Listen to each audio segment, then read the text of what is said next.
My name's Eli, I'm 34, and I guess you could say I've always been the responsible sibling. Not the favorite, not the rebel, not the golden child, just the one who showed up on time, paid my bills, and remembered everyone's birthday. I work in finance, live alone, and don't really make a fuss about much. My family? Well, they're loud, close-knit in that performative way, and very good at pretending everything's just peachy while sweeping real problems under the rug. I've always been sort of adjacent, involved, but not embraced. The kind of guy you invite to weddings but never asked to be in the photos. Growing up, my brother Mason was the star. Charismatic, reckless, and always getting himself into some kind of trouble, but somehow, he always landed on his feet. He had this smug charm that my parents ate up like candy. Even when he dropped out of college, blew through 2 jobs, and ended up moving back home at 28, they still defended him like he was the second coming of Einstein. I, on the other hand, paid my own way through school, held down the same job for over a decade, and helped cover part of their mortgage when Dad's hours got cut. But none of that ever seemed to matter, at least not enough to earn me a seat at the metaphorical head of the table. Still, I never really let it get to me. Or at least, that's what I told myself. I kept my head down, sent the checks, replied to the texts, showed up for holidays, and smiled through the small jabs that always came dressed as jokes. Eli, you're so serious. Loosen up, man. It's just a party. Oh, we figured you'd be busy. You're always working. I took it in stride. I guess part of me hoped that if I just kept showing up, one day I'd be seen as part of the family, not just the one funding it from the background. That illusion shattered last fall. It started with a dinner. Mason had just gotten engaged to a woman named Brooke, who my mom had already dubbed an absolute angel, and my parents decided to throw a big celebratory dinner at this swanky rooftop restaurant downtown. Not the kind of place they could usually afford, which, in hindsight, should have tipped me off. I got a call from my mom a few weeks before. Eli, sweetheart, she said in that syrupy tone she uses when she wants something, we'd love it if you could make it to Mason and Brooke's engagement dinner. It's going to be such a special night. Of course, I said without hesitation. Just send me the details. And if it's not too much trouble, she added, lowering her voice, we were hoping you might help with the reservation. Just to hold it. We'll pay you back, obviously. I should have known right then that we'll pay you back meant I'd never see that money again. But like always, I agreed. I called the restaurant, booked a private space for 20 people, and gave them my card for the deposit. I didn't mind. Not really. It was Mason's night. And maybe, just maybe, this time I'd feel like I was truly a part of it. The night of the dinner, I showed up right on time, 7 o'clock sharp. I had on a dark navy suit, freshly pressed shirt, new cufflinks I'd been saving. I brought a nice bottle of champagne for the couple, and even printed out a custom card with their initials. When I got to the rooftop, the hostess gave me a small nod and gestured toward the private section. I took a breath and walked in. The space was beautiful, string lights overhead, floral centerpieces on each table, a soft jazz band playing in the corner. And there they all were. My parents, Mason, Brooke, her family, a few of their friends. Everyone already had drinks in hand, laughing, talking, clinking glasses. I smiled and walked over, expecting at least a nod of recognition. Instead, Mason turned to me with that familiar smug grin. Oh hey, he said, barely glancing at the champagne in my hand. Glad you made it. Then he pointed toward a fold-out chair set off to the side, next to a trash bin, no less. Sorry, this table's for family only, he said with mock sympathy. But there's a spot for you right over there. I actually blinked. I thought he was joking. I looked at our mom, who just gave me that tight-lipped smile she uses when she doesn't want to get involved. Dad chuckled awkwardly and raised his glass. Brooke didn't even look up. And then, as if on cue, a few people laughed. I stood there for a second too long. I wanted to say something, anything, but my throat closed up.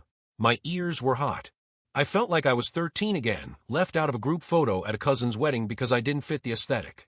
So I walked to the chair, set my bottle beside me on the floor, and sat down alone. I didn't even take my coat off. The waiter came by and asked if I was with the party. I nodded silently. He didn't ask any more questions. Just handed me a glass of water, and moved on.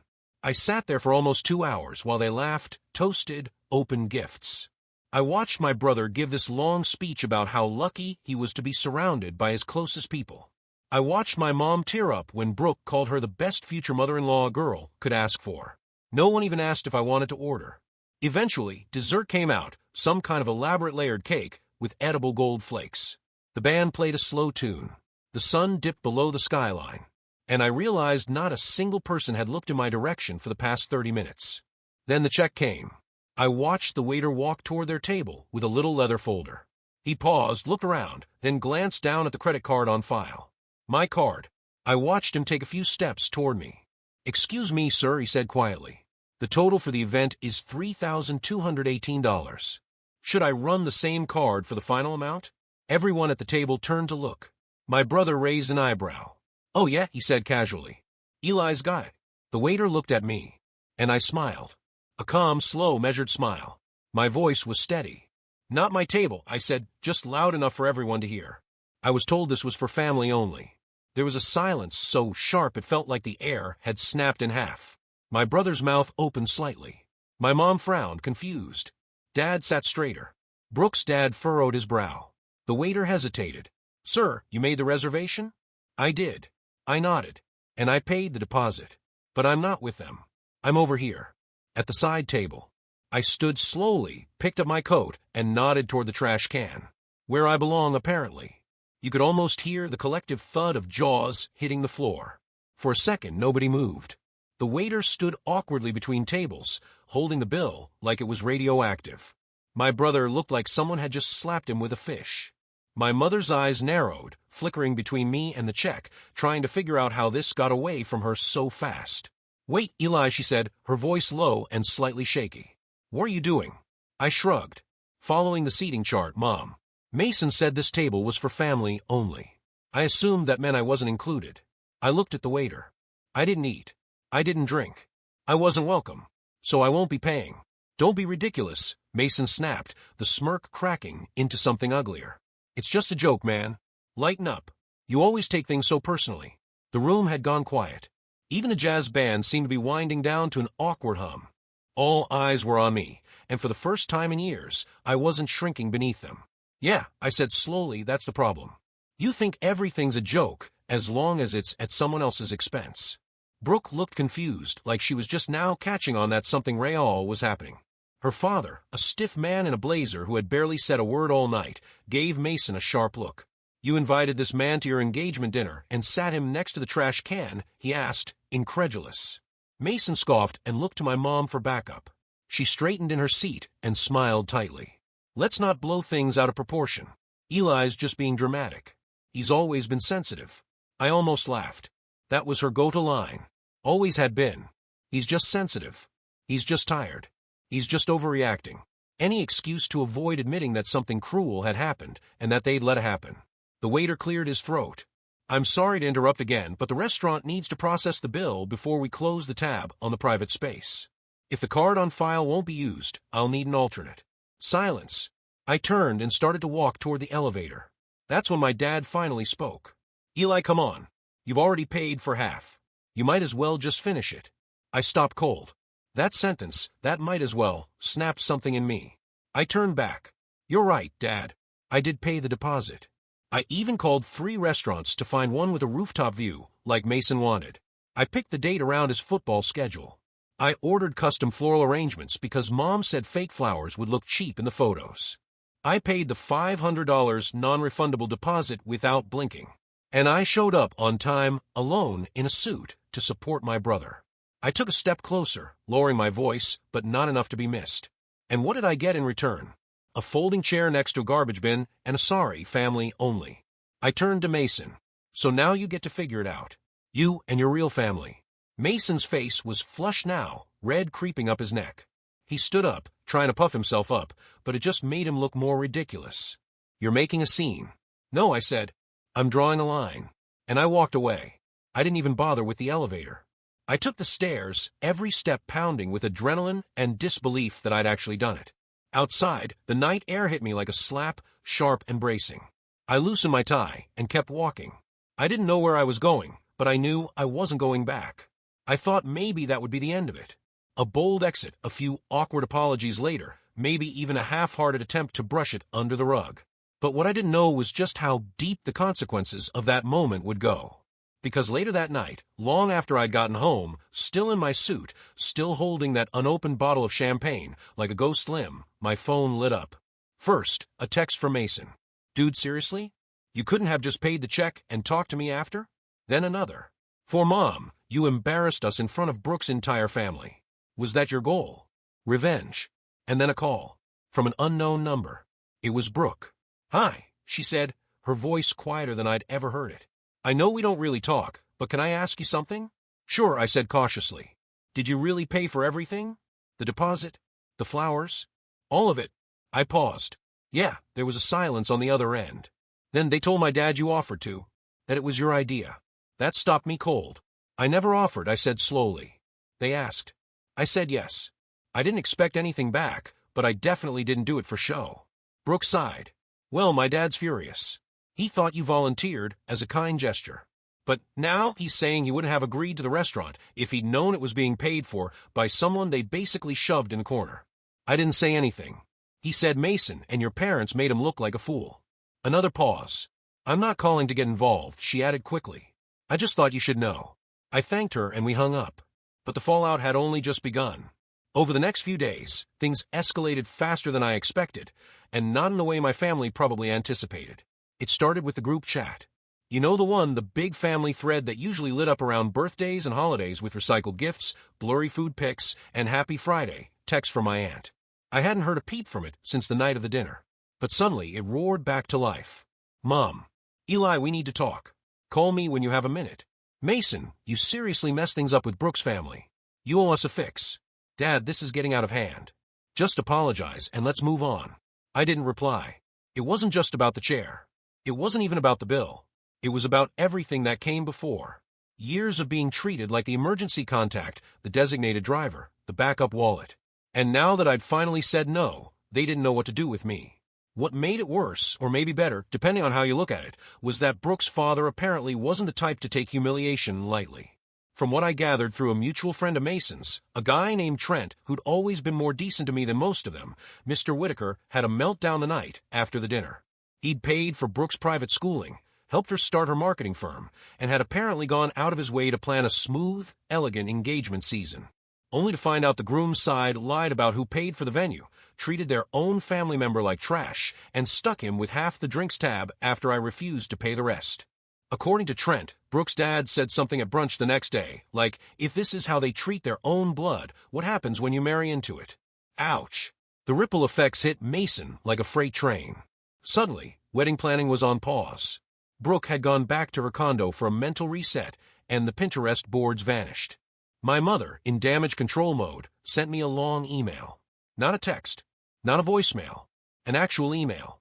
The subject line was "Please." The body of it was 5 paragraphs of sugar-coated manipulation, all about how she never meant to hurt me, how she never realized I felt excluded, and how it would mean so much to the family if I'd just be willing to sit down with Mason and smooth things over. But nowhere in that letter was the word sorry. Just "We didn't realize. You misunderstood. Let's not let one silly night destroy the bond we've built." I stared at that last line for a while. What bond? Was it the bond where I drove 3 hours on Christmas Eve to bring gifts because Mom said Mason wasn't in the right headspace to shop for anyone? Or maybe the bond where I canceled my trip to Spain 2 years ago because Dad needed surgery and they didn't have the money for a home nurse? Or the bond where I co-signed the loan on their second car without even being asked twice? The same car Mason borrowed and never returned? I let the email sit in my inbox. I didn't reply. 2 days later, my Aunt Karen, Mom's sister, called me. That surprised me. She wasn't exactly warm and fuzzy, but she was sharp. A no-nonsense businesswoman who ran her own interior design firm and always had this air of barely concealed judgment. I hadn't spoken to her in over a year. "Eli," she said, "I heard about the dinner." "Of course you did," I said, trying to keep the sarcasm out of my voice. "I'm not calling to scold you," she said quickly. "I just want to say good. About time someone shook the tree. That caught me off guard." She sighed. "Look, I know how your parents are. Always brushing things under the rug. Always pretending things are perfect. But they've leaned on you too much for too long. And Mason, he's always gotten away with treating you like some kind of side character." "I appreciate that," I said quietly. "But why now?" "Because now the Whitakers are involved," she said, her voice dry. "And your mom's panicking. She called me yesterday and asked if I'd be willing to talk some sense into you." I raised an eyebrow. "And what did you say?" "I told her you didn't need sense. You needed space. And that maybe it's time they learned how to function without using you as scaffolding." That was the first time I felt like someone in my family actually saw me. Not as a checkbook, Not as a punching bag. Just as a person. Later that night, I got another text. This time from Mason. Mason bro, Brooke's dad just canceled the deposit on the wedding venue. Said we're not aligned in values. Fix this. Not can you help me? Not I'm sorry. Just fix this. And that's when I realized he still didn't get it. He still thought I was a tool in his toolbox. A pressure valve. A wallet with a heartbeat. So I decided to finally fix something. But not the way he meant. That night, I logged into the shared account I'd set up a year ago. The one Mason had used temporarily while he was unemployed. The one he never got around to closing, but had his gym membership and Spotify linked to. And I quietly moved the remaining funds into a new private savings account I'd started. Not much, just a couple thousand. But it was mine. Funds I'd left untouched out of some vague sense of brotherly loyalty. Then I called the bank and closed the joint line entirely. The next morning, Mason called me 4 times in a row. And when I finally picked up, his voice was frantic. What did you do? I didn't say anything. Bro, I have a date with Brooke tonight. I was going to take her to that place she likes. And my card's bouncing. It says the account doesn't exist. I know, I said. I closed it. You what? You can't just. I can't, I said calmly. I can and I did. You told me I wasn't family, remember? You don't get to use my money if I'm not even allowed at the table. He stammered for a second, then switched tactics. Come on, man. Don't do this. You're jealous. Admit it. You've always hated that I got the attention. Now you're just throwing a tantrum because Brooke's dad took my side. I laughed, actually laughed. Oh, Mason, you really think he's on your side? There was silence. Then I said, don't worry, man. You'll figure something out. You always do. Maybe ask Mom to open a line of credit in your name again. Or maybe Brooke's dad can teach you how to stand on your own. And I hung up. I don't know what Mason did after that. But a few hours later, my phone buzzed again. This time, not from him. It was an email. From Brooke. Subject line. I think we need to talk. I stared at Brooke's email for a while before opening it. The subject line. I think we need to talk. Felt like the precursor to something big. Something I wasn't entirely sure I was ready for. But curiosity and a strange sense of closure pushed me to click it. It was longer than I expected. Polite, but personal. Formal, yet laced with the tone of someone who was clearly unraveling. She started by saying she understood how awkward the dinner had been and that she hadn't realized how I'd been treated until everything came crashing down. She admitted she hadn't paid attention. I was so caught up in planning the perfect night, I didn't stop to see the full picture, she wrote. But that her father had been furious. Furious not just because of the financial deception, but because of the principle of it. He said if they can publicly humiliate someone who financially and emotionally supported the entire night, she wrote, then I need to seriously reconsider who I'm marrying into. Brooke didn't mince words. She said Mason had downplayed everything at first, calling it a minor misunderstanding. But once her dad showed her screenshots of the restaurant invoice, he'd requested a breakdown from the manager. The lies started to crack. Mason had told her I insisted on paying. That I didn't want to sit at the main table because I was introverted. That I'd left early because I had a work emergency. But once I talked to the waiter myself, yes, I called the restaurant, she wrote, the story fell apart completely. Then came the part one didn't expect. I ended the engagement last night. I blinked. She explained that it wasn't just the dinner. That the whole situation had pulled back the curtain on behaviors she'd previously excused. The casual entitlement. The way Mason talked about me behind my back. The way her concerns were constantly minimized. He kept saying you were overreacting, she said. But honestly, you're the only one who reacted with any dignity. She ended the email with a short note. I'm not writing this to pit myself against Mason or to drag you into drama. I just wanted you to know. I see it now, and I'm sorry I didn't see it sooner. I sat there for a long time, rereading it. Not because I didn't believe it, but because I wasn't used to being believed. The next few weeks were oddly quiet. The family group chat died out completely. Mason tried calling twice more, but after I didn't answer, he stopped. I learned through the grapevine that he'd moved back in with our parents. Brooke returned the ring. Her dad sent out an official cancellation notice to the wedding venue and vendors. A few of Mason's old friends dropped off the map entirely. Apparently, some of them had been riding his coattails to Brooke's connections. I thought that would be it, that it would all just settle into silence. But then one Sunday morning, I got a knock on my door. It was my mom. She stood on my front porch in a long cardigan, holding a Tupperware container of lasagna like it was a peace offering. Her eyes were puffy, her makeup thin. I didn't say anything. Just opened the door a crack and waited. I brought you dinner, she said. I didn't reach for it. I just wanted to talk. No excuses. That part surprised me. I let her in. She sat at my kitchen table like she used to when I was a kid, same nervous fingers, same forced smile. But this time, no passive aggressiveness. No, you're just tired. No, he didn't mean it. She cleared her throat. I owe you an apology. I crossed my arms. Just one. Her face tightened, but she nodded. Fair. Probably more than one. She took a breath. I didn't see it. Not because it wasn't there, but because I didn't want to see it. Mason's always been loud. He takes up space. And you never asked for anything. You just did. You handled things. You showed up.